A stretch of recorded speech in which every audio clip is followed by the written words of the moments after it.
किसी मुल्क में एक बादशाह हुकूमत करता था। इस बादशाह ने अपने महल के बाहर एक खूबसूरत घर बनाया था। इस घर में एक बहुत बड़ा दालान था। दालान में बहुत से जानवर रहते थे। वो जानवर सुबह से शाम तक काम करते थे।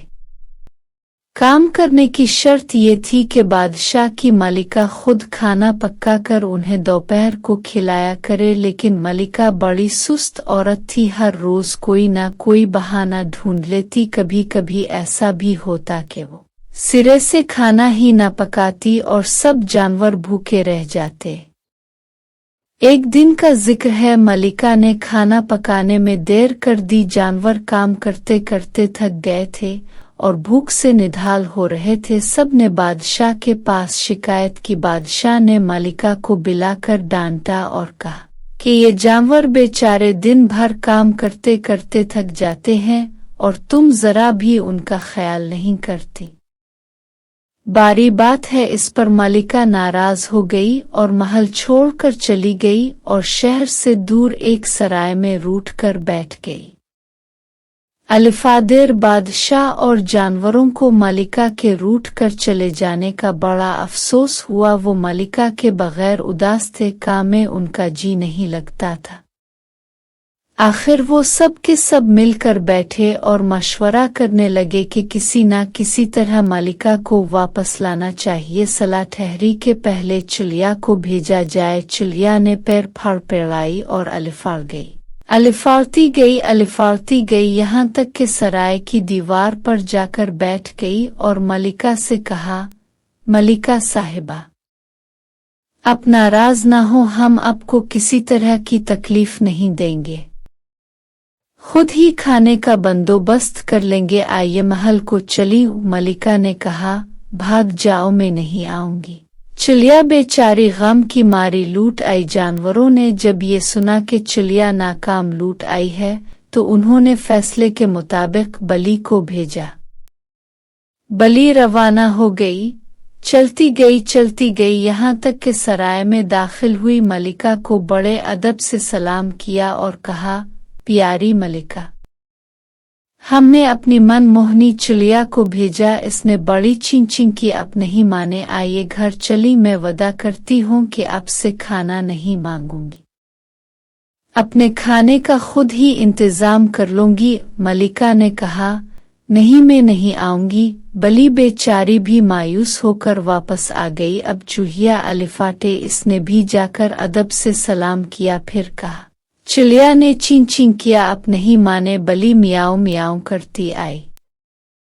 अपने इनकार कर दिया। अब मैं आई हूँ, तशरीफ ले चलिए। मैं अपनी नर्म और नाजुक दम से आपको पंखा जेलोहेगी। लेकिन मलिका फिर भी ना मानी। अब कौवे की बारी आई। वो तेजी से आड़ा और काइं काइं करता सराय में मलिका के पास पहुंचा और कहा, मलिका हुजूर। चुलिया ने चिंचिंग की। बली ने मियाओ मियाओ की। चूहिया ने दम हिलाई, अब फिर भी नहीं माने। आइए मेरे साथ आइए। मलिका ने फिर इनकार कर दिया। अब गधे ने अपना पालान उठाया और बड़े नाज नखरे से उछलता कूदता नाचता ढैचों करता साए में जा पहुंचा और मलिका को पहले बहुत ही अदब से सलाम किया, फिर कहा। चुलिया ने चिंचिंग की, अब नहीं माने। बली ने मियाओ मियाओ की, अब नहीं आई। चूहिया ने दम हिलाई, अब नहीं आई। कौवे ने काइं काइं की, अब नहीं आई। अब मैं ये नर्म पालान लेकर हाजिर हुआ हूँ, आइए इस पर बैठे और घर तशरीफ ले चलिए। लेकिन मलिका ने फिर जाने से इनकार कर दिया। अब तो सब जानवर बहुत परेशान हुए। एक बार फिर सब मिलकर बैठे और सोचने लगे कि क्या किया जाए। उनमें ऊंट मौजूद था। इसने कहा, मैं चलता हूँ, देखे मलिका कैसे घर नहीं आती। वो उठा और अपने गिले में घंटी लटकाई, घुटनों पर घंघर व बांधेई और छम छम करता सराय की तरफ रवाना हो गया। वहां पहुंचकर वो मलिका के सामने जा खड़ा हुआ और बोला, मलिका साहिबा। चुलिया ने चिंचिंग की, बली ने मियाओ मियाओ की, चूहिया ने दाम हिलाई, कौवे ने काइं काइं की। गधा पालान लेकर आया, अब नहीं मानी। अब मैं हाजिर हुआ हूँ, मैं आपसे खाना नहीं मांगता, मैं आपकी वैसे ही खिदमत करने वाला हूँ, आइए घर चलें। मलिका ने सर झुका लिया और सोचने लगी, बेशक ऊंट बड़े काम का जानवर है, दिन रात चलता रहता है और थकने का नाम नहीं लेता।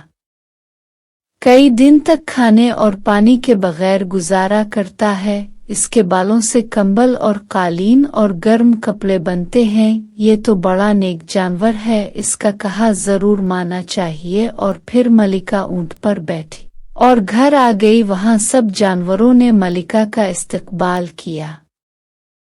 मलिका ने सबको गले लगाया और प्यार किया। चुलिया कौवा ऊंट की गर्दन पर बैठकर चहचहाने लगे। चूहिया इसकी दम पकड़कर लटक गई। बली महार हाथ में लिए चलने लगी। ऊंट उछलता नाचता चला जाता था। पीछे बादशाह और मलिका अपने प्यारे जानवर